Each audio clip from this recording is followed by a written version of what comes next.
Hello, everybody. My name is Eduardo Gonzalez. I'm here at the Denver Museum of Nature and Science, and thank you for joining us for another episode of Science Division Live.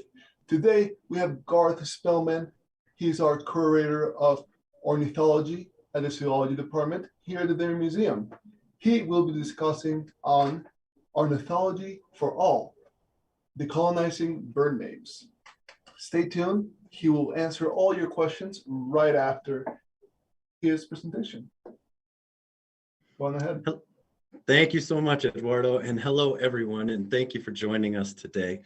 It is great to have you with us. I am going to just quickly share my screen so we can get going with the presentation. As Eduardo said, I am going to talk today about ornithology for all and decolonizing English bird names. The first image I'm showing you here is a picture from eBird. And what this is showing is across the globe where there are birding hotspots. And what a hotspot means is these are areas where people go frequently to see birds and make checklists. And so these are field ornithologists around the globe. And the reason why I show this is because it shows you how global the discipline of ornithology and the pastime of birding is. The people around the globe, all around the globe, do this. It has no cultural boundaries, no color boundaries, and so it is a discipline that is global in its reach. And therefore, we as scientists, think we should make it as equitable for people around the globe as well.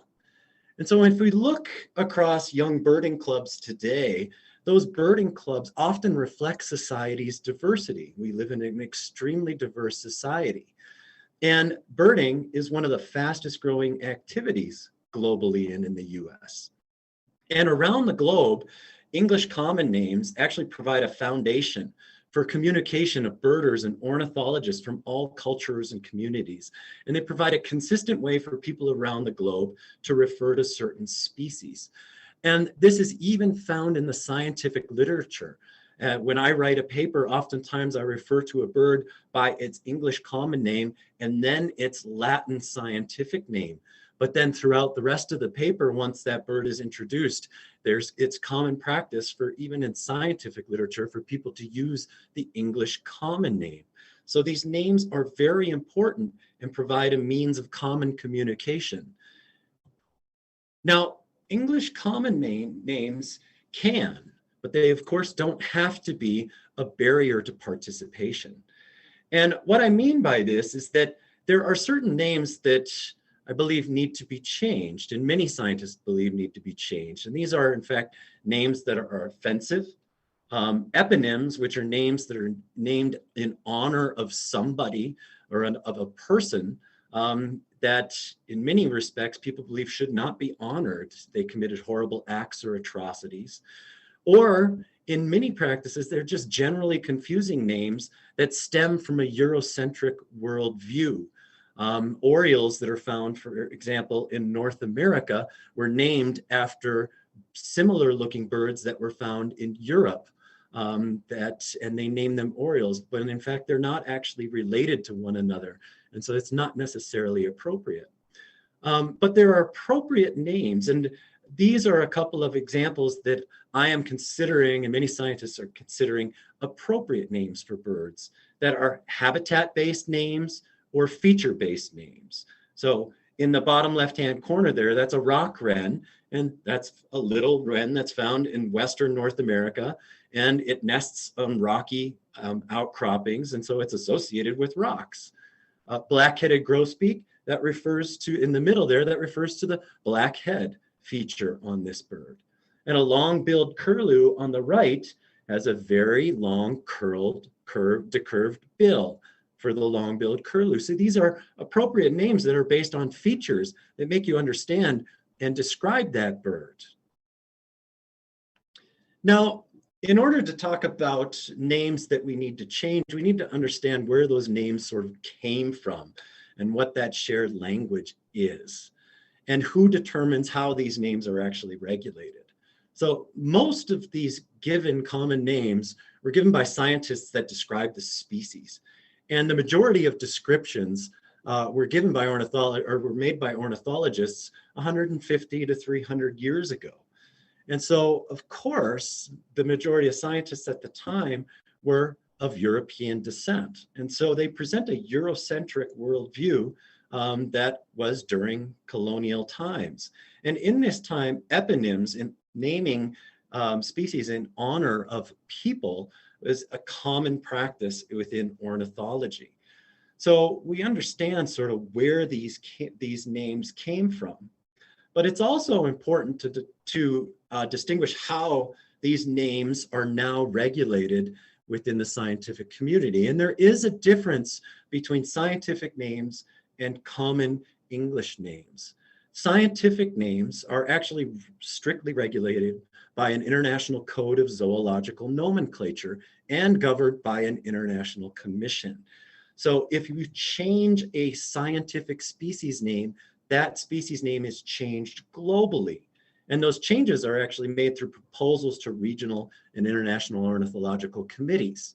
However, common names are only regulated by those national or regional ornithological societies. And there exists an international list, but it's not followed by all. And that's why, for example, this little bird that you see down in the left-hand corner, that bird's scientific name is Ale Ale on the top there. But depending on whether you occupy or whether you're found in North America or in Europe, it has a different common name. In North America, it's known as the dovekie, and in Europe, it's known as the little auk.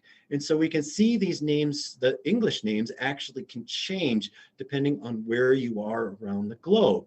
And so we should have the flexibility to change these names and how they're referred to in guidebooks and various literature that birders and ornithologists use. Now, there are places in the world that have made a significant progress towards decolonizing their common names of their birds. One excellent example is New Zealand. All New Zealand endemic birds, so these are birds that are native to the islands of New Zealand, are now known by their Maori names. So on the left there, you have the kaka, in the middle, kakapo, and on the right, a takahe. And this has led to these names being used worldwide by scientists and by field ornithologists. And there is also some significant evidence from New Zealand, from scientific studies, that it has actually helped restore recognition of the Maori language and preserve some of the traditions and native knowledge of the indigenous people of New Zealand. And so by changing these names, it not only helps, it not only gives a local familiarity with the birds, but it can also preserve historical and cultural knowledge. Now, if we touch a little bit closer to home, English common names in North America are determined and set by the North American Classification Committee. And this is a committee underneath the American Ornithologists Society. So they regulate all the common and scientific names of North American birds. And this includes birds of all US states and territories, and generally birds that are found in Mexico and Canada. And generally, this organization has been slower to adopt changes to common names, more so than other regional committees. And over the last 30 years, the committee has exhibited a rather sordid history in accepting changes to common names, even at the same time that they frequently change scientific names when new knowledge about how birds are related to one another come along. So many of the scientific names I learned 25 years ago in an ornithology class are no longer valid. Dozens and dozens of changes have occurred, even though only one or two or handful of common names have changed. An exception to the rule is in Hawaii, where many Hawaiian endemics, in fact, most, now have indigenous names. So on the left there, you have the akikiki, In the middle, the puaiohi, and on the right, the palila. But this is not the case for all Hawaiian birds. The bird in the lower right-hand corner there, the kiwikiu, is still known as the Hawaiian parrotbill. And not only is this name scientifically inaccurate because it's not related to other parrotbills that are not found in Hawaii, it is in fact a native Hawaiian honey creeper, and we've learned that. There has been some discussion and some resistance to changing the common name of this bird. Now, for continental birds, birds that we find or might be more familiar with here within the continental United States or North America, change has been much slower. This bird, the long-tailed duck, was actually formerly called a derogatory and misogynistic and racist term, and that term was old squaw. The NACC refused several proposals early on to change the name due to its offensiveness, and finally accepted a change in 2000, not due to the offense of the name, is what they wrote, but because the species is known elsewhere as the long-tailed duck. It's known as the long-tailed duck in Europe and other Eurasian countries. So this proposal also expressed the need to work with indigenous communities in Alaska to conserve the species and that the name was hindering progress. So these offensive names can actually hinder conservation progress for birds. So that is something that is very important to consider when we consider changing these names. Now, I discussed eponyms before, and I really, this is my opinion and maybe shared by many scientists, but I believe that eponyms actually can be forever exclusionary and problematic. When you name a species after a person, you sort of put all the baggage from that person that comes with a person onto that species. And that's, not something that a species necessarily needs to incur. And also in these honorary names are honors for tasks that may not be associated with that person or may be outnumbered by the bad deeds that they've done throughout their life. Now, to their credit, the North American Classification Committee has recently stated in their criteria for changing these names that the active engagement of the eponymic namesake, so whoever the bird is named after, in reprehensible events could serve as grounds for changing long-established eponyms. And recently, this has led to the change of this bird from McCown's longspur to the thick-billed longspur. This bird was named after McCown, who was a Confederate soldier, who fought to perpetuate slavery within the United States, and also was active in many wars against indigenous peoples throughout the Great Plains. And so naming a bird in honor of somebody who has committed reprehensible acts in the past led to this being changed to the thick-billed longspur. Now, there is another eponym that is being proposed to have their name changed, and I do believe this one should also be changed as well. This bird right now is known in English as the Scott's oriole, and there's a proposal to change it to the yucca oriole because it occurs within the southwestern United States and northern Mexico, associated with yucca and desert habitats. Really beautiful, beautiful oriole. But it's named after a pretty reprehensible character. General Scott is who this bird is named after. And in 1938, he ordered the event known as Nunahi Duna Tlohi Lu'i, which in Cherokee stands for the trail where they cried. And this is commonly known by us as the Trail of Tears. And what occurred as a result of this was over 15,000 Cherokee were forcibly removed from their land. And on the 1,200-mile journey to present-day Oklahoma, an estimated 4,000 died. And during the June removal, death on this Trail of Tears was so rampant that General Scott ordered removal to stop. And he had the remaining Cherokee placed in internment camps where they remained for the next 4 months.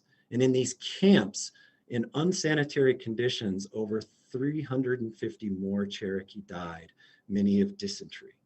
This is not a character who we want a bird named after. And so the proposal is to change this bird to a yucca oriole. And make no mistakes, names matter. And in inclusivity, to make ornithology welcome for all, we need to create a welcoming committee, and those names are essential. And this is true in science, just as it is across the entirety of human society. I don't know if anyone can remember back to when they were younger and maybe in elementary school, and at the first day of school, a child was being introduced by a teacher. And maybe that teacher pronounced that child's name incorrectly. And that affects that person. It's easy to learn how to correctly pronounce someone's name and how to introduce them. And so names matter within society, and this is true in science. To be an inclusive, welcoming committee, we need to make sure that names are appropriate and welcoming to all. Now, the American Ornithologist Society recognizes this and has organized a committee of diverse scientists to develop a process to change some of these harmful names, and hopefully most of these harmful names, and also names that are just generally inaccurate. And I'm really hopeful that this will speed up future changes. I'm hopeful for our community because I know our community is diverse and it welcomes many voices. Now, I would like to, of course, answer some questions about this, so I don't want to go on too long. So if you want to read more about this, I encourage you to look at these resources. I put here an excellent article on towards redressing inaccurate, offensive, and inappropriate common bird names, and also a Science News article on racism in common animal names. And so with that, I'd be happy to answer any questions if anyone out there has any. And I really appreciate you taking the time to listen to me today. If you have any questions, make sure you put them in the video chat, either on Facebook or YouTube. I have one question, mostly out of curiosity here. We're talking about how the Europeans came to the United States, yes, and they named all these birds. Do we have any records of the names before Europeans came here? That's a wonderful question, Eduardo. And we don't have many records. And in fact, we believe we only have a single North American bird that has an indigenous name. And that is a rail. It's called a sora. But we have actually no linguistic history of which language this actually came from. But we believe it is the only indigenous name. So we as a society have a lot of work to do when it comes to finding some of these indigenous names. In New Zealand, they've been able to better connect with those indigenous peoples to find names for birds.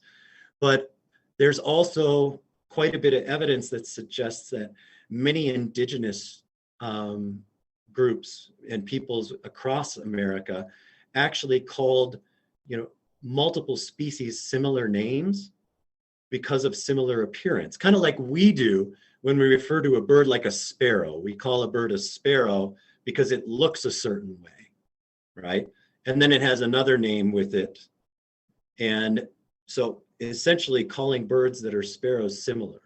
So we don't necessarily know what the descriptors would be, like what kind of sparrow that is in an indigenous language, but we might know the term for sparrow, if that makes sense. Yeah, I think there will still be value even if it's a very broad name to include them. Absolutely. I respect. But I think that the only common bird name we have right now that is indigenous in origin is sora. I guess a little bit Again, if you have any more questions, put them up in the chat. We'll be happy to answer them here. Another thing that I was curious about, mostly from somebody who speaks 2 languages, I've seen a lot of birds that are named a specific way in English, and then when you do a literal translation, it makes no sense in a different language, which then makes it extremely more complicated for birders from other from a non-English speaking background to be able to bird, because those translations don't match very well what they're looking at. And I've had that experience a lot when I've gone birding, but I was wondering if you have any comments behind that too, because I always find that very curious. I think that's absolutely true. And it's been difficult translating some of the Latin names to make them appropriate, or to make them even be common names.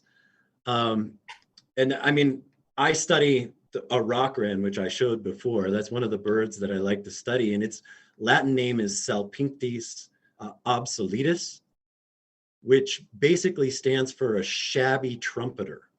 That's what it translates to. And so it's translating these things makes it a little bit difficult, because that's kind of general and meaningless. And so if you take a Latin name and translate that even to Spanish, it doesn't make a lot of sense.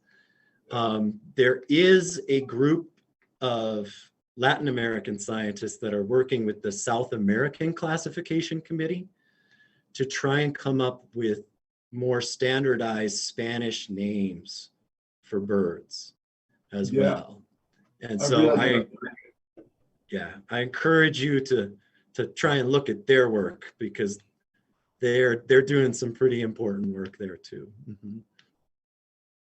Yeah, I completely agree. Well, it seems like we don't have many questions on either of the chats. Do you have anything else to say before we call it a day? I just really appreciate people tuning in. I hope you learned something about bird names and movements to try and change inappropriate and inaccurate names, and hope to see everyone out there around the Denver Museum of Nature and Science soon. We got one comment by Mina. Bird names can become offensive as word and meaning slowly change over time. Yes. Like how rooster became common after the word cock became offensive. Is anyone trying to change the boobies? Or maybe the birds are named after offensive wording, then now it's offensive, but back in the day it was not? There's less movement for that, because that is evolution of language, and booby actually stands for someone who's not very intelligent. It doesn't refer to anything in anatomy, because the people who discovered boobies thought that they weren't very smart birds. And that's what it refers to. And so, yes, as language changes, some of these names the meaning may change as well. And perhaps, down the line, we can visit that. But we think about similar birds. So chickadees in England, for example, are called tits. But tit is Old English for small bird, wee bird. And so, it also, just like those Maori names, right, preserve the Maori language and culture, it can also help us learn about the past of languages and how languages have changed. So in terms of those, where, those terms, they're not really offensive when you learn about how they came about. There's a difference, I think, between learning about the history of a language versus an eponym of a person who committed atrocious acts in the past. I agree. Mm-hmm. But Mina, I love that comment. Mm-hmm.